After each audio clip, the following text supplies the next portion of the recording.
In less than 30 minutes, I made a custom Minecraft skin based on my avatar, and I'll tell you how I did it in detail this time. Why hello! Nice to meet you. I'm Sajini, a graphic designer turned humble VTuber, and I made this short TikTok video that gets lots of comments asking more questions and details on how I customized my Minecraft skin. So finally, after 6 months, the full tutorial is here. I'm always happy to share any knowledge I have and answer your questions, so if you get confused at any point, leave me a comment and I will get back to you. This video has 3 parts. In part 1, we are going to learn how to use the Novaskin website. It's a great online tool that lets you isolate individual body parts and overlapping layers of your Minecraft model and edit textures on the browser itself. In part 2, we're going to learn a few pixel-based detailing techniques that'll help you customize your Minecraft skin within Novaskin. We're also going to get into details on how exactly the texture map wraps and common issues so we can cover all our bases. In part 3, I'm going to show you exactly how to upload the skin you made to your Minecraft account so we can wear it. Overall, if you want to customize your Minecraft skin, you can do it pretty easily. Watch until the end of the video for a few more bonus tips. Part 1. Novaskin website. Novaskin is a bit janky and old school as a website, but trust the process. Everything you need can be done here. There are a few sections of the site that are important to us. On the top left, you have the gallery, where you can search for skins on the site. My recommendation is to search and find a skin similar to the one you would like and modify it. Personally, I use this maid outfit as a base because it had the twin tails I wanted for my character. Then once it's loaded, you can see in the same section where you can change the background. I always just put a flat black background in there so it's easier to see what we are working with. You can also switch between quite a few poses as you edit your texture, so you can fully see every section of your model and also preview it on the go. There's also a ton of sliders you can use to make a custom pose so you can play around and find out. Then, on the right side, you can see the texture map in layers. You can use the middle mouse button or right click and hold to maneuver your model around. The controls turn intuitive pretty quickly. You can zoom in and out and move the model using these buttons in the navigation bar on top. So until now, everything has been pretty simple. Now we're going to look at a few advanced tools. On the bottom left, you can see the Minecraft player model in parts. This is one of the most useful features of the Novaskin website. It lets you see the texture map in isolation to the relative body part selected, and that's really helpful in customizing your own skin. There are 2 ways to use this feature. You can either click on the body part to isolate it, and keep in mind there are 2 layers to each body part, so you have to click it once per layer, or you have to use the drop-down menu to select the body part. The next important section in this bottom toolbar is the coloring tools. This part is a bit tricky. It took me a while to get the hang of them as well, so let me explain it to you. Let's look at the tools from right to left. First, you have the eyedropper. You can use this to select a color from the texture map itself. The color you pick will get assigned to the pencil slot you have selected. Then you have the eraser and the fill bucket. Then you have a pencil that lets you color 1 pixel at a time. To change the color of the pencil, click on it and you can choose from the grid. Often it's a better idea to use the eyedropper tool to stick to a few colors instead of choosing a color from the grid every time. In part 3, I'll give you some tips on how to keep it consistent. You also have the ellipse, rectangle, and line tools. And you might think, easy enough to use, but unfortunately it's a bit complicated. Every fill tool functions as a default gradient. A gradient is a gradual transition between multiple colors, and in this case it is always a gradient between the 2 colors of the pencils next to the tool you select. So if you want a flat color line, you have to assign the color to both ends of the tool. The direction of the gradient is controlled by the way you assign the colors and also by the direction you apply the color. The same logic applies to the rectangle and the ellipse tools. It can be a bit hectic to switch colors because of this, and personally you might find editing the texture on perhaps Paint a bit easier. So that's everything you need to know about Novaskin to get started with your own custom skin. If you watched the video so far, please consider hitting the subscribe button to encourage me to keep making more videos like this. Part 2. How to detail your custom skin. First, we need to understand how a texture map works. Here's an easy way to visualize. You know how you can take a box and cover it in wrapping paper? A Minecraft character is kind of like a boxy person, a toy robot made of cubes. Your texture map is like wrapping the paper that wraps around the cubes of your Minecraft character. So, the character is a 3D shape. It has a head, arms, legs, and a body. The skin is a flat picture, like a coloring page, that wraps around those boxes. A UV map is the word we use to describe the folding instructions. It tells the software, in this case Minecraft, how to wrap your flat skin around the 3D character. On Novaskin, if you click the 2D button, it opens a big texture where there are certain colored outlines. This is the UV map, the instructions. You can right-click this and open the image in a new tab, and you can see the squares of the template more clearly. The template is broken into these sections, some overlapping the other. For example, the jacket cube is in front of the body cube. The hat cube is in front of the head cube. Being in front means that this cube is 1 pixel larger than the cube inside. So a hat would not only be on top, but also a pixel further from the inside. All this is pretty impossible to constantly keep track of if you're just getting started, and it isn't all necessary unless you're going to use a different software to edit the texture map. You can just isolate the body parts within Novaskin and work on them. Before I get into detailing techniques, here's a fun fact about UV maps. The U and the V stands for the horizontal and vertical axis of the texture map we are developing. In the 3D world, your standard axes X, Y, Z are commonly used for the 3D environment. You know, when we ask for coordinates in Minecraft, those are the 3 axes we refer to. So to refer to 2D elements, we use different letters, in this case U and V, and that's why we call it a UV map. Perfect. Now for the next part. How to pick colors, shade, and do detailing in the pixel world. The first step to design is to observe. There's a lot of sample work within Novaskin that you can browse for this.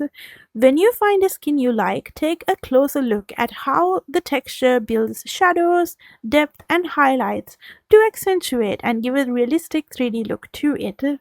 Here's a sample I picked, and here's how to notice some of the subtle details. The hat cube is used cleverly to give this model a cowlick hair strand. The head cube has 2 different colored hair, making the strands of hair look separated with highlights and shadows. The eyes are large and expressive, and the place where the bow attaches to the body, there is a distinctly sharp shadow. There are 4 gold buttons and a green collar. The ends of the legs are made to look like she's wearing shoes with soles visible from the front. The cap is also used to give her a little bow, a pixel raised from her hair. Like this, try and break down what details make you like a certain kind of model and really study how they are made, so you can use some of these techniques yourself. When building a custom skin, the first thing I'd prepare is a color palette. In my case, I was making it based on my VTuber avatar.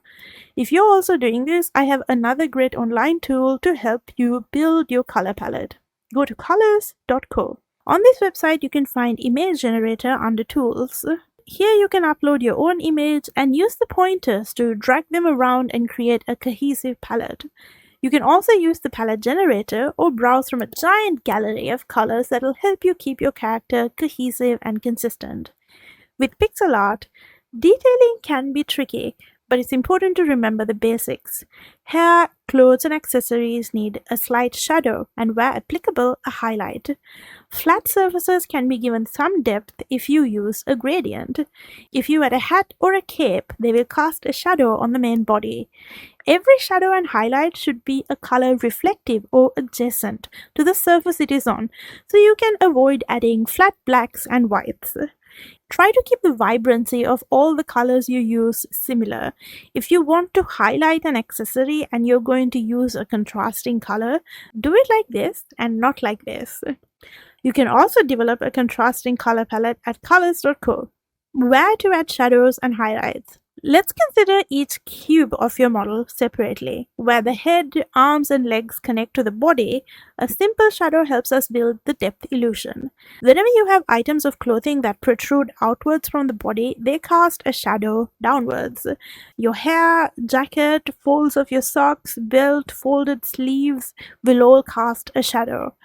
Eyes are often the whitest point of a Minecraft skin. Following it, pick parts of the outfit that are shiny or bright and add a little light highlight on them.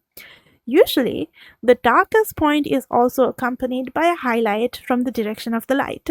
Outlining. Using a slightly darker color around the edges of a section will give it a bit more depth. You can do this on arms, belts, shoes, or hairlines.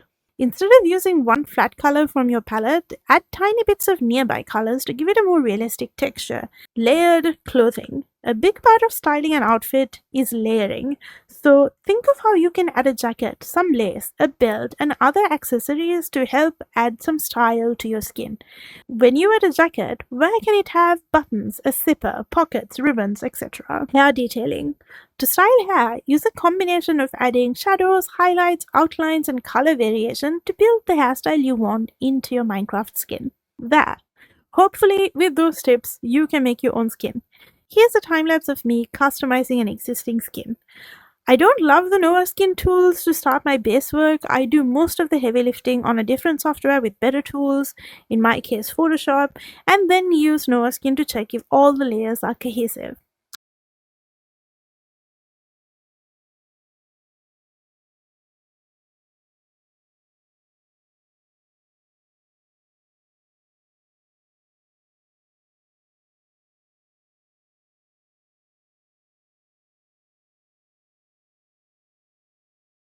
By the way, if you have been watching the video so far and you like it, please like the video so I know that you like it and it's important. Okay, part 3. Saving and uploading your skin. Once you're happy with your design on Novaskin, you can download your finished skin here. You can also just right click on the image here and click on Save Image As and save it somewhere that isn't your usual download folder, and then we're ready to get this uploaded to Minecraft. Once you have your image saved, open your Minecraft launcher, select your version of Minecraft, go to the skin section, and upload a new skin. Once you do that, you'd also see a preview on this side. There we go, we're done. Let's quickly start a new world and have a quick look.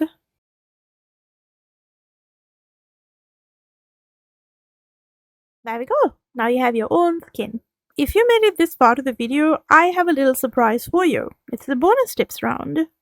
In the description section of this video, there is a link to my Ko-fi where you can download all the skin templates you saw in this video for free to play around with. Another website similar to Novaskin you can use is Skindex. I haven't used this website, but it's also something you can try. If you find making Minecraft skins fun, I definitely recommend you to check out Blockbench. Blockbench is a completely free, low-poly 3D model editor that Mojang themselves use to build custom models for Minecraft. The goat was one of the first vanilla Minecraft models that was created in Blockbench. It was first shown as a part of the mountain biome in the community vote at Minecon Live in 2019, and after winning the vote, the goat was added to Minecraft as a part of the Caves and Cliffs update Part 1. You can open up your Minecraft character in Modbench and edit the texture there too, including any other mod you would like. It's an incredibly powerful tool if you like to get into low-poly 3D modeling and texturing. You can find the link to the official download in the description below. Mineimator. If you love to watch Minecraft YouTubers, you probably noticed that their opening intros are high-quality Minecraft animations.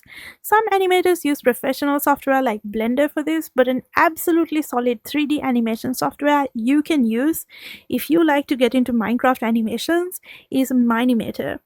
Mineimator was created by David Andre and is not affiliated with the game Minecraft, Mojang, or Microsoft, and is absolutely free to download and to use. I made these animations in Mineimator, and it's really easy and intuitive to learn if you want to get into doing Minecraft animations yourself.